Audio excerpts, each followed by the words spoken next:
Holy moly, we're on day 7 already. Is that the intro today? Sure. Why not?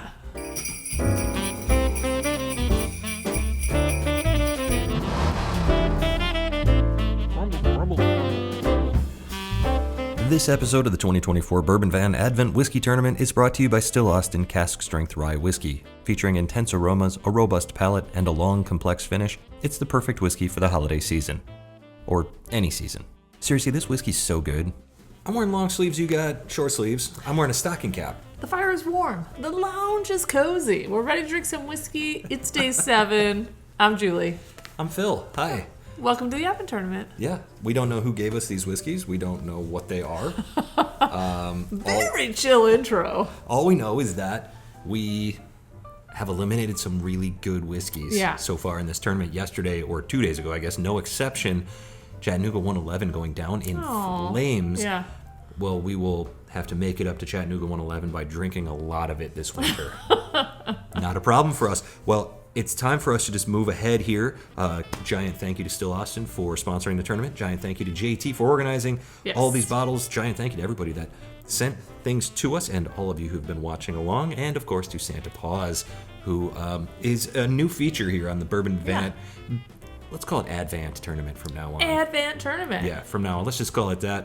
And normally I like to, the satisfaction of opening the envelopes. Yeah. But I'm really enjoying Santa Paws. Yeah, it's so much better for us this year. Let's get into 7-1 here. I don't know about you, but I'm excited. I'm ready. It's getting darker earlier, and it's cold outside. Yeah. Fire is warm, though. This hat might have to go halfway through this video. I like to always comment on my outfits. Got one of our new t-shirts going, Wreck Tacos. Drink Whiskey Wreck Tacos featuring Mavis. Mavis, yeah. For all of you She's here in spirit. Yeah, she's not in the lounge. Yeah. I like the smell of this. This has got a really big, bold brown sugar, vanilla, oak, little spice. Smells like it's got a nice balance to it.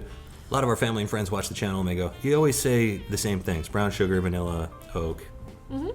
Yeah. Bourbon. Right now, that's what this is. This is too hot. I can't wear this anymore today. It's got to go. I'm sorry, everybody. That's that. Remember? Just like that, the hat is gone. And you can get that hat at the Bourbon Van store, spread shop. The link will be somewhere probably. So yesterday we were pimping out Patreon, and then today, I don't know if that was yesterday, but today we got the merch. Gear. We got the gear. I forgot. I'm actually wearing an I'm Down with OGD shirt. Get it in our store.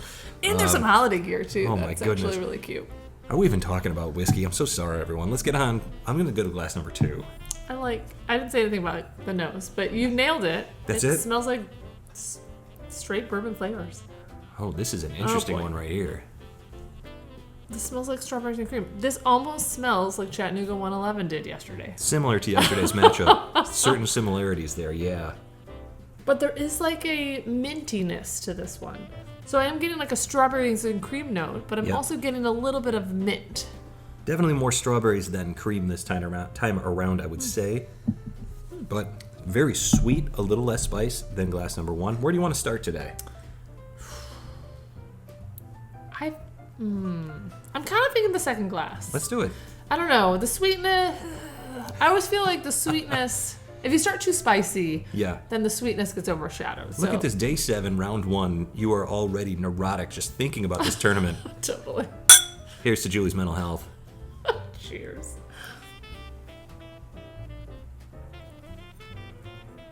I just want to do the best that I can. There is some funk to this. That was not the flavor that I was expecting here. Interesting whiskey. Funky. Yeah, so far no tasting notes. But it's interesting. This is an interesting one. It's got a zing, like a raspberry, bright red fruit, strawberry even. Does it? Right on the tip of the tongue. Did you not get that zing? I got funk. Okay, so Julie and I, different palates today for sure.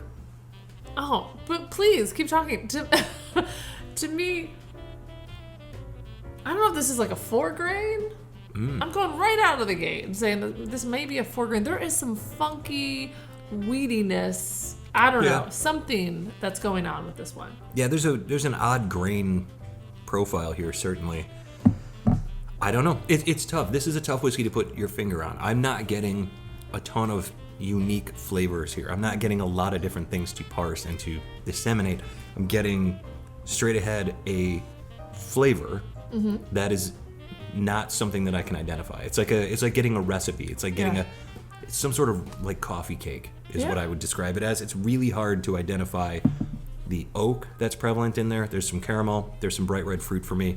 The back is spicy, but it's all sort of nondescript. None of it's really standing out to me. And to me, it's very grain heavy. So I think this is one that I'm going to have to come back to. Yep. I'm not sure if it was a good move to start with it. I didn't really expect that from the nose we were getting. That's fair. But I do need to come back to it because I do think sips, or when I come back to it the second, third time, more of those flavors will emerge. But right now, there is a grain heaviness on this that's giving me that farm funk. All right, we will take pause so that Julie can cleanse her palate of the funk, and we'll be back for glass 7-1 in just a minute.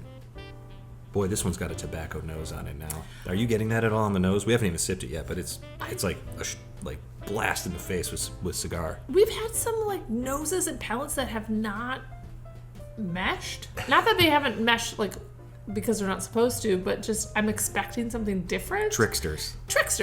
Yeah. And so the now Loki of bourbons. Yes, I'm not sure what I'm supposed to do with this one. I keep thinking like, oh, this is gonna be spicy. What if it's all like raspberries? There's a sort of odd leafiness on here. We'll find out.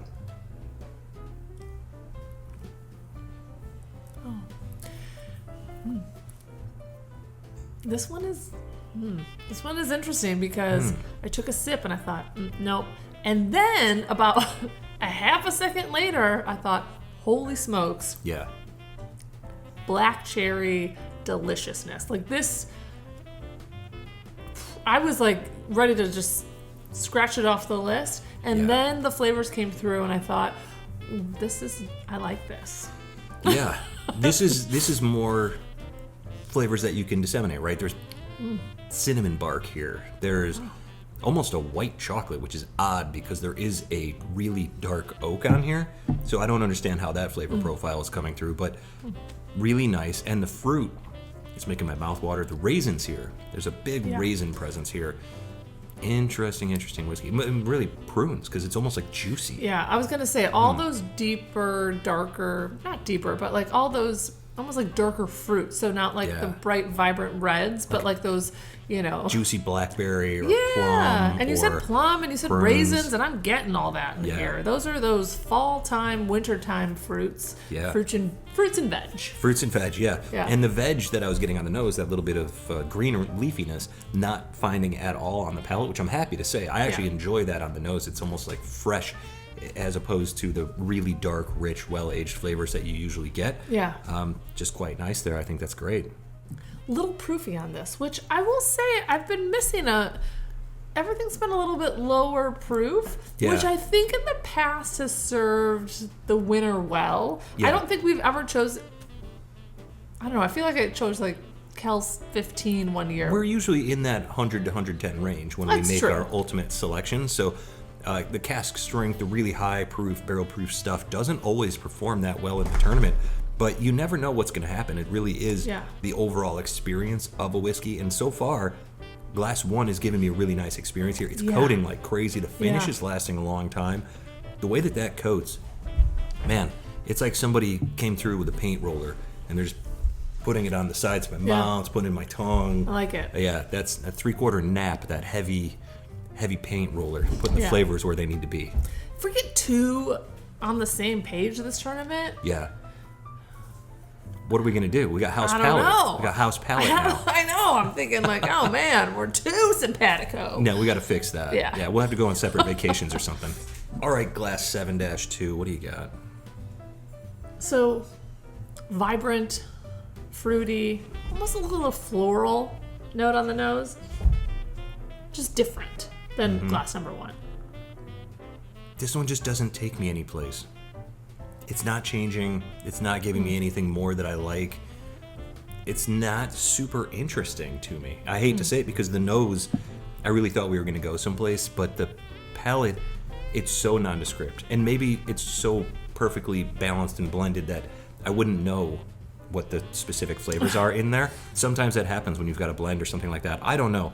But I'm zeroing in on a decision here on day number 7. I don't think this is going to be a very long video. I'm already ready. Okay.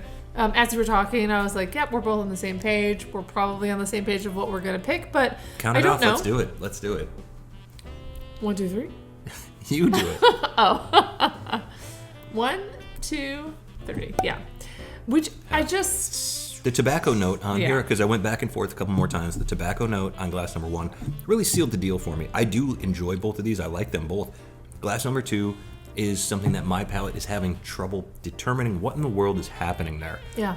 That, for all we know, that's a really nice, super expensive, fancy, well-aged, all the things. Mm-hmm. But to be completely honest, the way that it hits my palate is so muddled that I have trouble picking anything out. That makes the whiskey, to me, a little less exciting. Even though I think it is good whiskey, I did enjoy it. It's a little maddening to me, and so maybe that's a silly reason to pick a whiskey, but that's why I'm going with glass number 1 here. I think 7-1 is flavorful, and I am excited to see where it goes in the tournament. Yeah, and I was looking at it as this could be a contender. The flavors were so delicious for my palate that I thought, ooh, this one could take on the one from, I don't know what day it was, but there was a couple days ago. Another whiskey. Yeah. Another unknown whiskey. We've talked too much. Let's let somebody else talk. Santa Paws, get on in here and let us know, what have we been drinking? 7-2 is eliminated. What was it? This one's from my Wisconsin friends. It's time to roll out the barrel. Barrel Craft Spirits Bourbon Batch 35, 117.5 proof.